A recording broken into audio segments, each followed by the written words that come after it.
Assalamualaikum warahmatullahi wabarakatuh. Pagi ini, Hasanah kembali menyajikan kepada Anda embun-embun ilmu yang terpendam dalam luasnya Hasanah Islam. Kunjungan Raja Arab Saudi Raja Salman beberapa waktu lalu cukup memberikan kesan tersendiri bagi rakyat Indonesia, khususnya kaum muslim. Ada momen yang cukup mengagetkan sebagian kalangan kaum muslim di tanah air saat Raja Salman tanpa ragu menyalami kaum wanita. Bahkan momen pertemuan Raja Salman yang tanpa ragu bersalaman dengan Ibu Puan Maharani menjadi viral dan tersebar di dunia maya. Bagi sebagian masyarakat, peristiwa ini cukup mengagetkan. Mengingat Raja Salman adalah raja negeri yang menerapkan syariat Islam, bahkan bergelar pelayan dua tanah suci. Pertanyaan yang muncul kemudian, apakah syariat agama membenarkan seorang laki-laki bersalaman dengan wanita yang bukan mahramnya? Ataukah memang ada kondisi tertentu yang membolehkan laki-laki bersalaman dengan wanita? Apa alasan raja dan para menteri dari kerajaan Saudi Arabia itu bersalaman? Tentu yang lebih berhak untuk menjawabnya adalah pihak kerajaan Saudi Arabia sendiri. Tapi kalau kita khusus bicarakan tentang bagaimana hukum bersalaman antara laki-laki dan perempuan yang bukan mahram, memang kebanyakan para ulama umumnya sepakat bahwa hal itu tidak dibenarkan. Apa yang tidak boleh dilihat, maka itu juga tidak boleh untuk disentuh atau dipegang.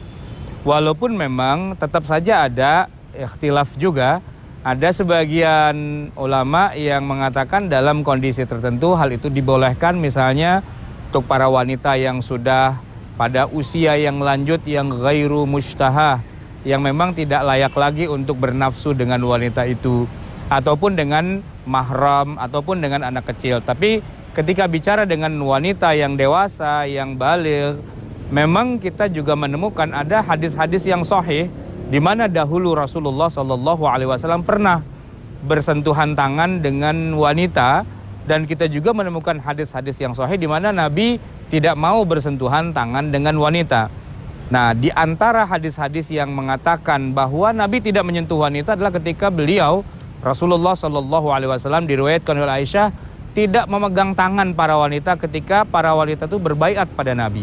Rasulullah itu tidak pegangan tangan, tidak bersalaman dalam konteks berbaiat itu.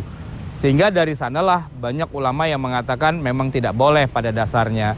Tetapi di dalam hadis-hadis yang sahih juga kita ketemukan ada hadis di mana Nabi itu dipegang tangannya oleh budak wanita dari Madinah.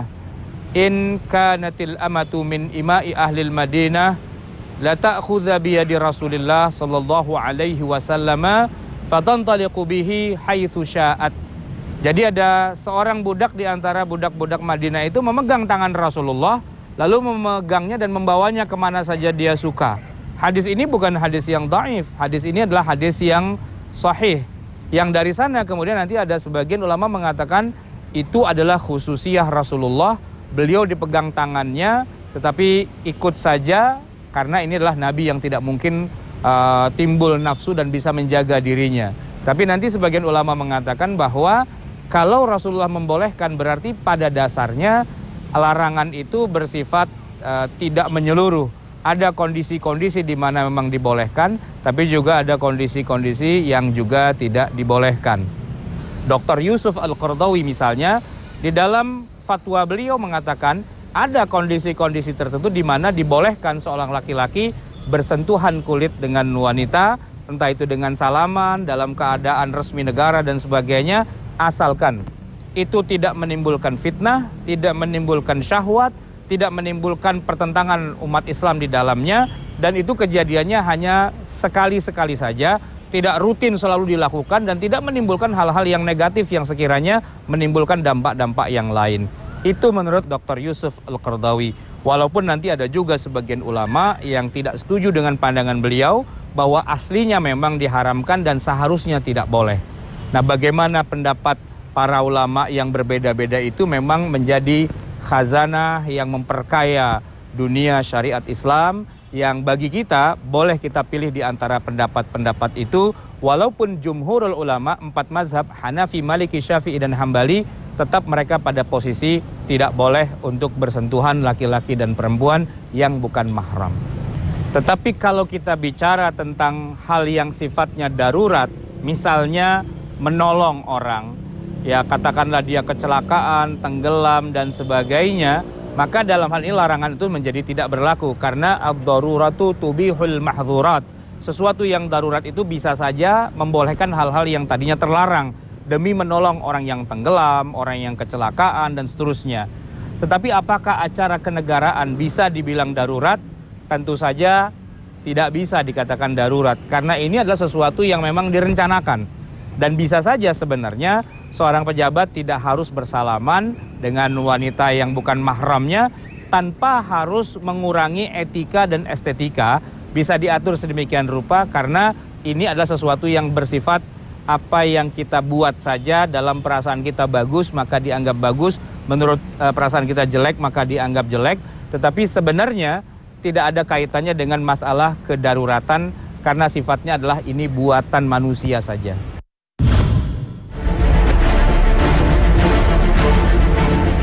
Beralih ke masalah lain. Pemirsa, terkadang kita menjumpai sholat jamaah yang imamnya terlalu lama. Bacaan suratnya panjang, ruku dan sujudnya lama, hingga membuat resah para makmum. Bukan tidak suka berpanjang-panjang, tapi karena sebagian makmum fisiknya ada yang lemah dan ada yang punya kesibukan lain yang tidak bisa ditunda. Akibatnya, seringkali makmum melakukan protes dengan isyarat. Biasanya ada yang berdehem, lalu diikuti oleh makmum yang lain, sehingga kondisi sholat berjamaah menjadi tidak khidmat dan khusyuk. Apakah tindakan makmum ini dibenarkan? Lalu bagaimana jika ada makmum yang tidak tahan dengan durasi panjangnya, lalu menghentikan sholatnya, lalu melakukan sholat sendiri dengan pertimbangan daripada sholat menggerutu tidak khusyuk? Apakah tindakan ini dibenarkan dalam syariat agama? Memang terkadang kita menemukan imam yang agak kurang bijak.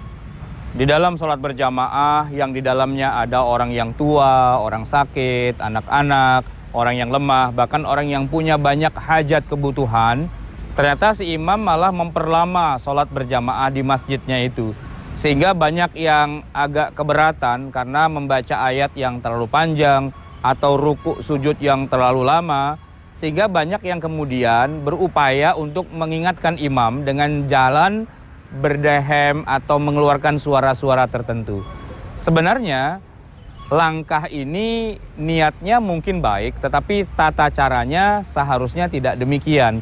Karena mengeluarkan suara di luar dari kepentingan sholat, sesungguhnya itu bisa saja malah sampai membatalkan sholat kita itu sendiri.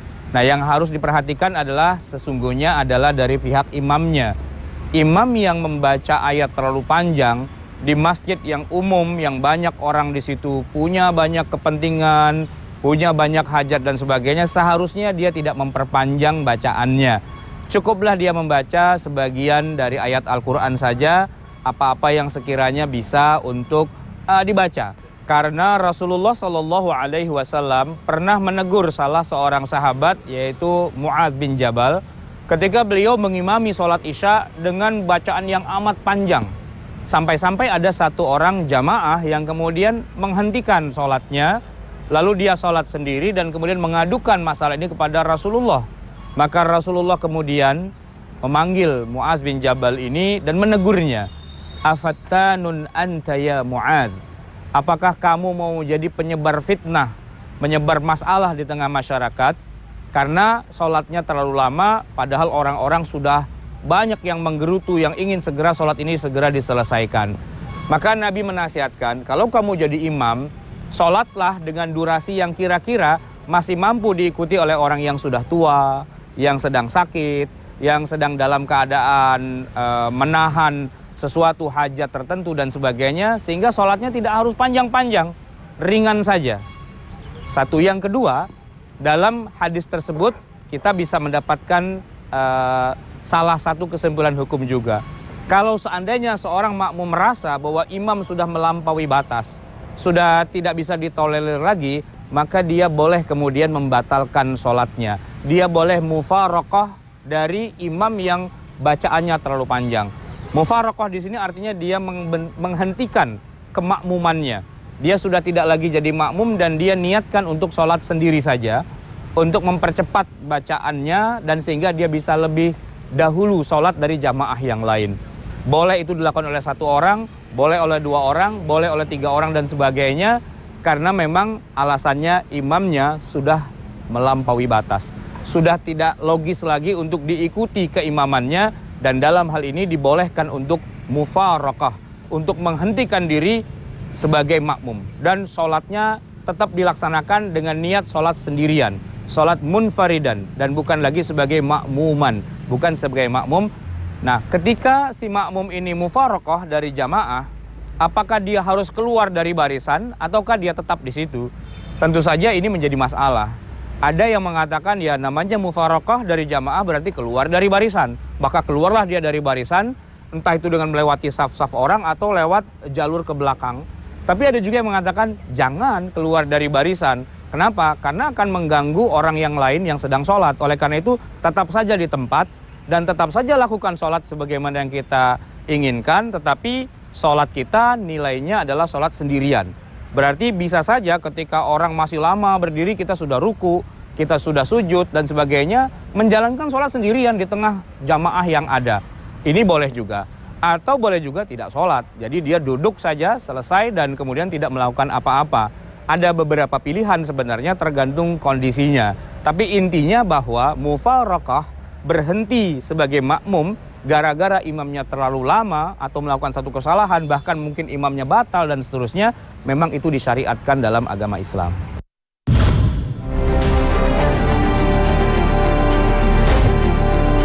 Terkait dengan masalah sholat, ada broadcast yang beredar, juga poster yang menyebutkan akibat mengerikan bagi orang yang meninggalkan sholat tertentu. Satu kali meninggalkan sholat subuh akan dimasukkan ke dalam neraka selama 30 tahun, yang sama dengan 60.000 tahun di dunia. Satu kali meninggalkan sholat zuhur, dosanya sama dengan membunuh 1.000 orang umat Islam. Satu kali meninggalkan sholat asar, dosanya sama dengan menutup dan meruntuhkan Ka'bah. Satu kali meninggalkan sholat maghrib, dosanya sama dengan berzina dengan orang tua. Satu kali meninggalkan sholat isya, tidak akan diridhoi oleh Allah Subhanahu wa Ta'ala, tinggal di bumi atau di bawah langit, serta makan dan minum dari nikmatnya. Apakah info yang demikian ini memang benar? Memang seringkali kita menemukan poster-poster yang menyebutkan ancaman-ancaman bagi orang yang meninggalkan sholat 5 waktu. Tetapi kita juga harus lebih kritis, karena boleh jadi hadis-hadis yang melandasinya itu bukanlah hadis yang bisa diterima dalam arti bermasalah dari segi kesohihannya atau validitasnya. Walaupun memang kita bisa sepakat dengan maksud dan tujuannya.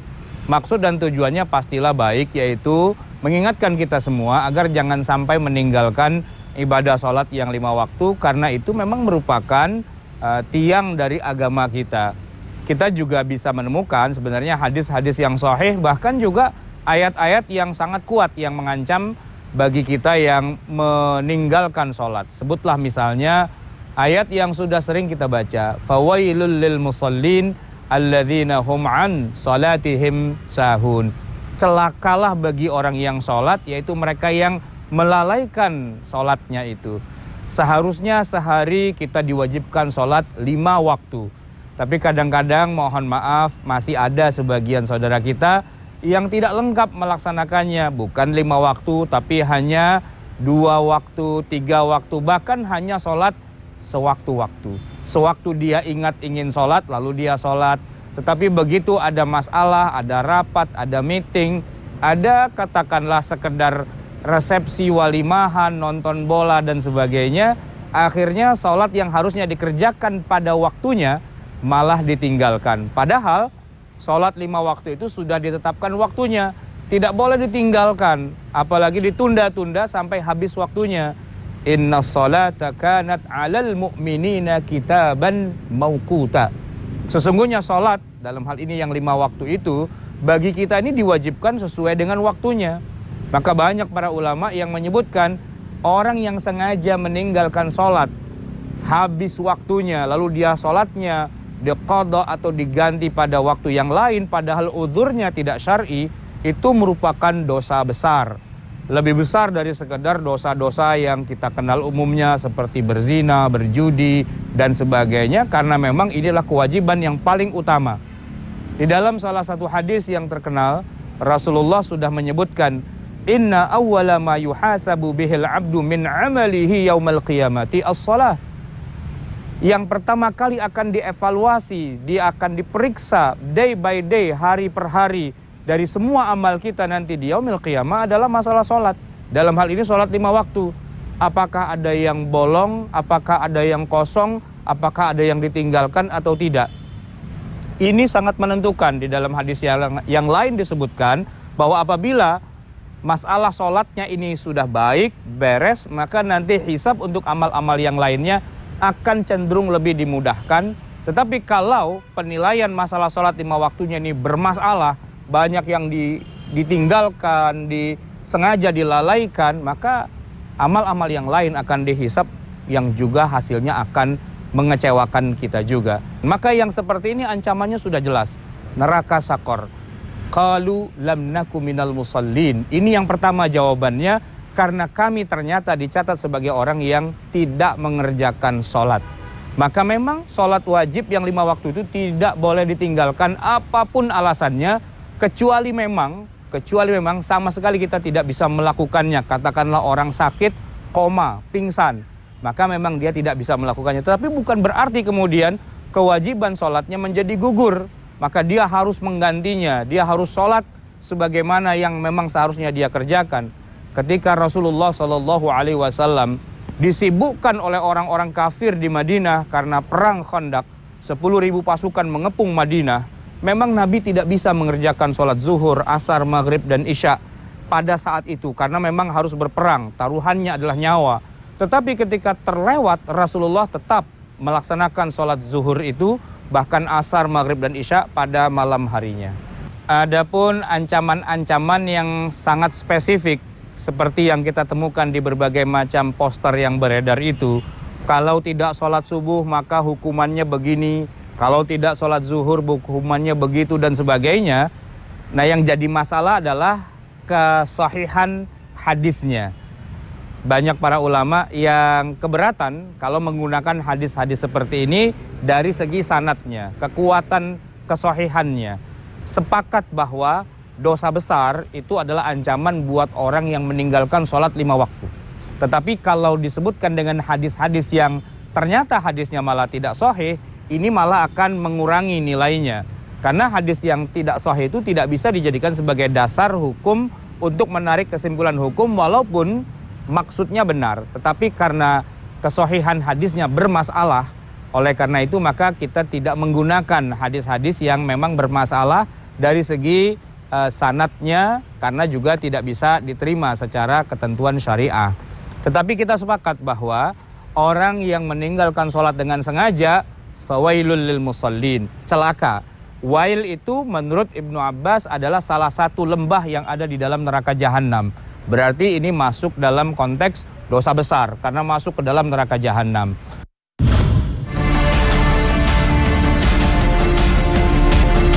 Pemirsa Asana, masih banyak persoalan hukum syariat yang seringkali mengusik pikiran kita.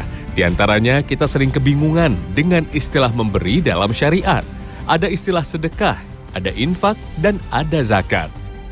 Kadang dalam ayat Al-Quran, istilah ini penggunaannya agak mirip, bahkan ada yang sama.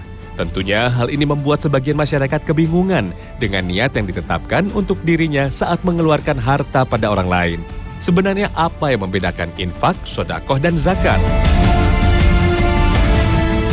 Memang 3 istilah ini, zakat, infak, sedekah, seringkali diucapkan berbarengan dengan makna dan maksud yang kurang lebih hampir sama, dan memang saling tumpang tindih sesungguhnya.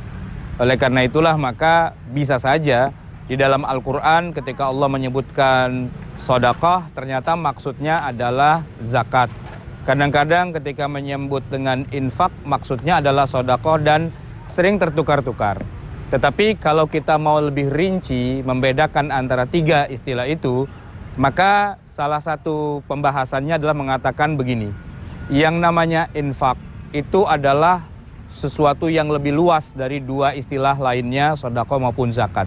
Karena infak itu pada dasarnya adalah mengeluarkan harta.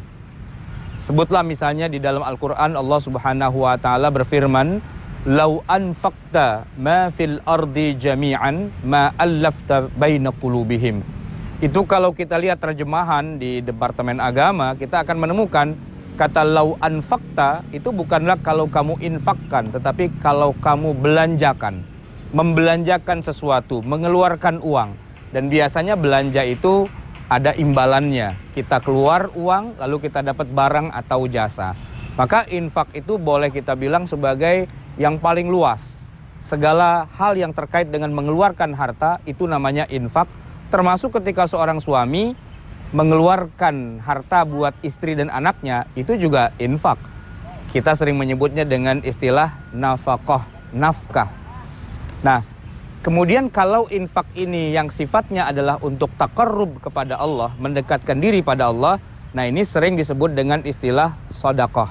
Sebagaimana Ar-Raghib Al-Asfahani menyebutkan, ma yukhrijuhul insanu min malihi ala wajhil qurbah. Apa yang dikeluarkan oleh seseorang dari hartanya dengan tujuan qurbah, tujuan ibadah, tujuan mendekatkan diri pada Allah, maka itu termasuk sedekah. Bahkan boleh jadi tidak harus dalam konteks harta.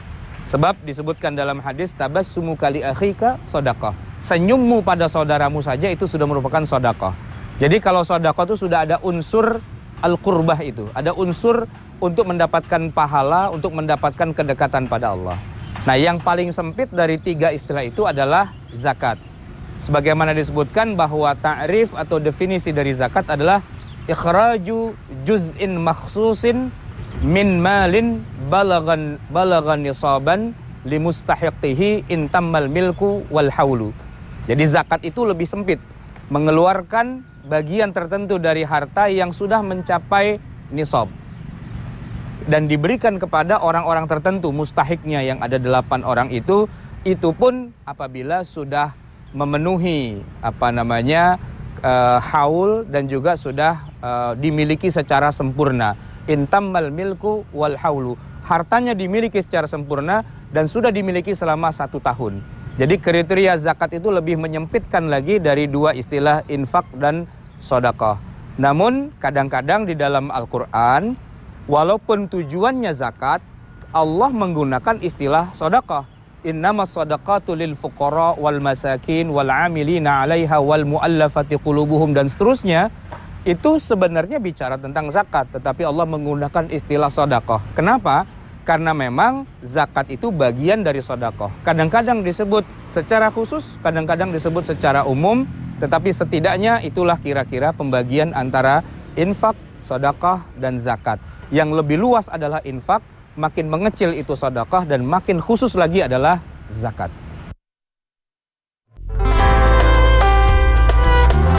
Dua sholat yang memiliki keutamaan yang besar adalah sholat subuh dan sholat isya. Dua sholat inilah yang terasa berat bagi orang-orang munafik. Dari Abu Hurairah radhiyallahu anhu, ia berkata bahwa Rasulullah SAW bersabda, seandainya mereka mengetahui keutamaan yang ada pada sholat isya dan sholat subuh, tentu mereka akan mendatanginya sambil merangkak. Hadis riwayat Bukhari dan Muslim. Juga dari Abu Hurairah radhiyallahu anhu, ia berkata bahwa Rasulullah SAW bersabda, tidak ada sholat yang lebih berat bagi orang munafik selain dari sholat subuh dan sholat isya. Seandainya mereka tahu keutamaan yang ada pada kedua sholat tersebut, tentu mereka akan mendatanginya walau sambil merangkak. Hadis riwayat Bukhari nomor 657. Ibnu Hajar mengatakan bahwa semua sholat itu berat bagi orang munafik, sebagaimana disebutkan dalam firman Allah. Dan mereka tidak mengerjakan sembahyang, melainkan dengan malas. Quran Surat Al-Taubah ayat 54. Akan tetapi, sholat isya dan sholat subuh lebih berat bagi orang munafik karena rasa malas yang menyebabkan enggan melakukannya. Karena sholat isya adalah waktu di mana orang-orang beristirahat, sedangkan waktu subuh adalah waktu nikmatnya tidur. Nah pemirsa, semoga sajian Tanya Hasanah pagi ini dapat memberikan pencerahan dan pengetahuan bagi Anda. Akhir kata, wassalamualaikum warahmatullahi wabarakatuh.